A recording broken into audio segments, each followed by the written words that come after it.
हरे कृष्णा, राधे राधे। स्वागत है आप सभी का गोविंद भजो चैनल पर। आज हम सुनेंगे आमल की एकादशी की व्रत कथा। नैमिषारण्य तीर्थ में 88,000 ऋषि मुनियों को संबोधित करते हुए श्री सूत जी ने कहा, हे विप्रो, प्राचीन काल की बात है। महान राजा मानधाता ने वशिष्ठ जी से पूछा, हे वशिष्ठ जी, यदि आप मुझ पर प्रसन्न हैं तो ऐसे व्रत का विधान बताने की कृपा करें जिससे मेरा कल्याण हो। महर्षि वशिष्ठ जी ने कहा, हे राजन, सब व्रतों से उत्तम और अंत में मोक्ष देने वाला आमल की एकादशी का व्रत है। राजा मानधाता ने कहा, हे ऋषि श्रेष्ठ, इस आमल की एकादशी के व्रत की उत्पत्ति कैसे हुई? इस व्रत के करने का क्या विधान है? हे वेदों के ज्ञाता, कृपा कर यह सब वृतांत मुझे विस्तार पूर्वक बताइए। महर्षि वशिष्ठ ने कहा, हे राजन, मैं तुम्हारे समक्ष विस्तार से इस व्रत का वृत्तांत कहता हूँ। यह व्रत फागुन मास के शुक्ल पक्ष में होता है। इस व्रत के फल के प्रभाव से सभी पाप समूल नष्ट हो जाते हैं। इस व्रत का पुण्य 1,000 गोदान के फल के समान है। आंवले की महत्ता उसके गुणों के अतिरिक्त इस बात में भी है कि इसकी उत्पत्ति भगवान विष्णु के श्रीमुख से हुई है। अब मैं आपको एक पौराणिक कथा सुनाता हूँ, ध्यानपूर्वक श्रवण करो। प्राचीन समय में वैदिक नामक एक नगर था। उस नगर में ब्राह्मण, वैश्य, क्षत्रिय, शूद्र चारों वर्ण के मनुष्य प्रसन्नतापूर्वक निवास करते थे। नगर में सदैव वेद ध्वनि गुंजा करती थी। उस नगरी में कोई भी पापी, दुराचारी, नास्तिक आदि न था। उस नगर में चैत्ररथ नामक चंद्रवंशी राजा राज्य करता था। वह उच्च कोटि का विद्वान तथा धार्मिक प्रवृत्ति का व्यक्ति था। उसके राज्य में कोई भी निर्धन एवं लोभी नहीं था। उस राज्य के सभी लोग भगवान विष्णु के अनन्य भक्त थे। वहां के छोटे बड़े सभी निवासी प्रत्येक एकादशी का उपवास करते थे। एक बार फागुन माह के शुक्ल पक्ष की आमल की नामक एकादशी आई। उस दिन राजा एवं प्रत्येक प्रजाजन, वृद्ध से बालक तक ने आनंद पूर्वक उस एकादशी का उपवास किया। राजा अपनी प्रजा के साथ मंदिर में आकर कलश स्थापित करके तथा धूप दीप नैवेद्य, पंचरत्न, छत्र आदि से धात्री का पूजन करने लगा। वे सभी धात्री की इस प्रकार स्तुति करने लगे, हे धात्री, आप ब्रह्म स्वरूपा हैं। आप ब्रह्मा जी द्वारा उत्पन्न हो तथा सभी पापों को नष्ट करने वाली हैं। आप मेरा अर्घ्य स्वीकार करो। आप श्री रामचंद्र जी के द्वारा सम्मानित हैं। मैं आपसे प्रार्थना करता हूँ, मेरे सभी पापों का हरण करो। उस मंदिर में रात को सभी ने जागरण किया। रात के समय उस स्थान पर एक बहेलिया आया। वह महापापी तथा दुराचारी था। अपने कुटुंब का पालन वह जीव हिंसा करके करता था। वह भूख प्यास से अत्यंत व्याकुल था। कुछ भोजन पाने की इच्छा से वह मंदिर के एक कोने में बैठ गया। उस स्थान पर बैठकर वह भगवान विष्णु की कथा तथा एकादशी महात्म्य सुनने लगा। इस प्रकार उस बहेलिया ने संपूर्ण रात्रि अन्य लोगों के साथ जागरण कर व्यतीत की। प्रातःकाल सभी लोग अपने अपने निवास पर चले गए। इसी प्रकार वह बहेलिया भी अपने घर को चला गया। वहां जाकर उसने भोजन किया। कुछ समय व्यतीत होने के पश्चात उस बहेलिये की मृत्यु हो गई। हालांकि जीव हिंसा करने के कारण वह घोर नरक का भागी था, परंतु उस दिन आमल की एकादशी का व्रत तथा जागरण के प्रभाव से उसने राजा विदुरथ के यहाँ जन्म लिया। उसका नाम वसुरथ रखा गया। बड़ा होने पर वह चतुरंगिनी सेना सहित धन धान्य से युक्त होकर 10,000 ग्रामों का संचालन करने लगा। वह तेज में सूर्य के समान, कांति में चंद्रमा के समान, वीरता में भगवान विष्णु के समान तथा क्षमा में पृथ्वी के समान था। वह अत्यंत धार्मिक, सत्यवादी, कर्मवीर और विष्णु भक्त था। वह प्रजा का समान भाव से पालन करता था। दान देना उसका नित्य कर्म था। एक समय राजा वसुरथ शिकार खेलने के लिए गए। देवयोग से वन में वह रास्ता भटक गया और दिशा का ज्ञान न होने के कारण उसी वन में एक वृक्ष के नीचे सो गया। कुछ समय पश्चात पहाड़ी डाकू वहां आए और राजा को अकेला देखकर मारो मारो चिल्लाते हुए राजा वसुरथ की ओर दौड़े। वह डाकू कहने लगे, इस दुष्ट राजा ने हमारे माता पिता, पुत्र पौत्र आदि समस्त संबंधियों को मारा है तथा देश से निकाल दिया। अब हमें इसे मारकर अपने अपमान का बदला लेना चाहिए। इतना कह वे डाकू राजा को मारने लगे और उस पर अस्त्र शस्त्र का प्रहार करने लगे। डाकुओं के वह अस्त्र शस्त्र राजा के शरीर से स्पर्श होते ही नष्ट होने लगे तथा राजा को वह शस्त्र पुष्पों के समान प्रतीत होने लगे। कुछ समय पश्चात प्रभु इच्छा से उन डाकुओं के अस्त्र शस्त्र उन्हीं पर प्रहार करने लगे, जिससे वे सभी डाकू मूर्छित हो गए। उसी समय राजा के शरीर से एक दिव्य देवी प्रकट हुई।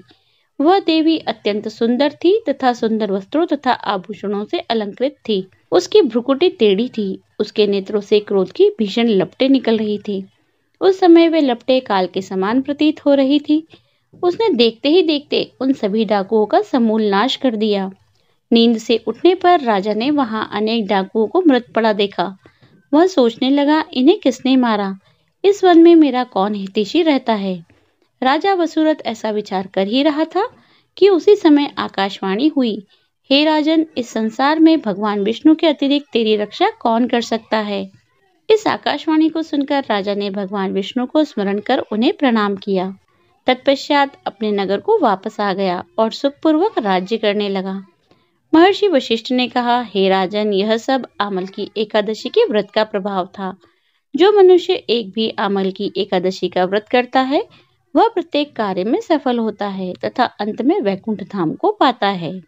तो यह थी कथा आमल की एकादशी की। आइए अब सुनते हैं एकादशी माता की आरती। ओम जय एकादशी माता मैया, जय एकादशी माता। विष्णु पूजा व्रत को धारण कर शक्ति मुक्ति पाता। ओम जय एकादशी माता। तेरे नाम गिनाऊं देख भक्ति प्रदान करनी। ओम मैया भक्ति प्रदान करनी। गण गौरव की देनी माता, शास्त्रों में वरनी।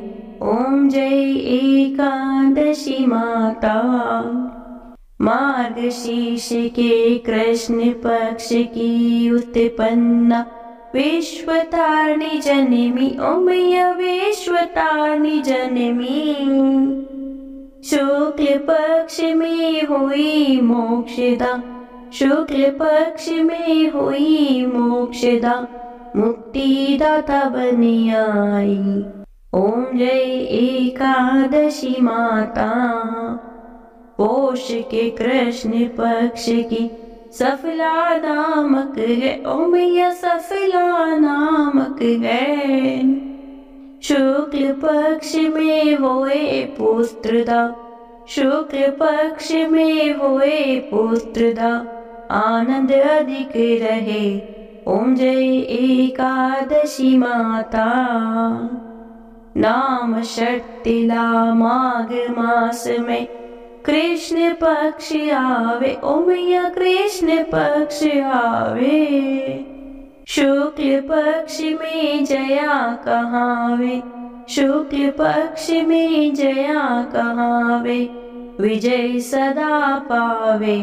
ओम जय एकादशी माता। विजया फागुन कृष्ण पक्ष में शुक्ला आमल की। ओम मैया शुक्ला आमल की। पाप मोचिनी कृष्ण पक्ष में, पाप मोचिनी कृष्ण पक्ष में चैत्र महाबली की। ओम जय एकादशी माता। चैत्र शुक्ल में नाम कामदा, धन देने वाली। ओम मैया धन देने वाली। नाम वरूथनी कृष्ण पक्ष में, नाम वरूथनी कृष्ण पक्ष में वैशाख महावाली। ओम जय एकादशी माता। शुक्ल पक्ष में हुए मोहिनी अपराजेष्ठ कृष्ण पक्षी। ओम मैया अपराजेष्ठ कृष्ण पक्षी। नाम निर्जला सब सुख करनी, नाम निर्जला सब सुख करनी, शुक्ल पक्ष रखी। ओम जय एकादशी माता। योगिनी नाम आषाढ़ में जानो, कृष्ण पक्ष करनी। ओम मैया कृष्ण पक्ष करनी। देवशयनी नाम कहायो, देवशयनी नाम कहायो, शुक्ल पक्ष धरनी। ओम जय एकादशी माता। कामिका श्रावणी मास में आवे, कृष्ण पक्ष कहिए ओ मैया कृष्ण पक्ष कहिए। श्रावण शुक्ला हुए पवित्र, श्रावण शुक्ला हुए पवित्र, आनंद से रहिए। ओम जय एकादशी माता। अजाभाद कृष्ण पक्ष की परिवर्तन शुक्ला, ओ मैया परिवर्तन शुक्ला। इंदिरा अश्विनी कृष्ण पक्ष में, इंदिरा अश्विनी कृष्ण पक्ष में, व्रत से भव सागर निकला। ओम जय एकादशी माता। पापा कुंशा है शुक्ल पक्ष में, आप हर निहारी ओ मैया आप हर निहारी। रमा मास कार्तिक में आवे, रमा मास कार्तिक में आवे, सुखदायक भारी। ओम जय एकादशी माता। देवोत्थानी शुक्ल पक्ष की दुख नाशक मैया, ओ मैया दुख नाशक मैया। पावन मास में करो विनती, पावन मास में करो विनती, पार करो नैया। ओम जय एकादशी माता। परमा कृष्ण पक्ष में होती, जन मंगल करनी ओ मैया जन मंगल करनी। शुक्ल मास में होए पद्मिनी, शुक्ल मास में होए पद्मिनी, दुख दरिद्र हरनी। ओम जय एकादशी माता।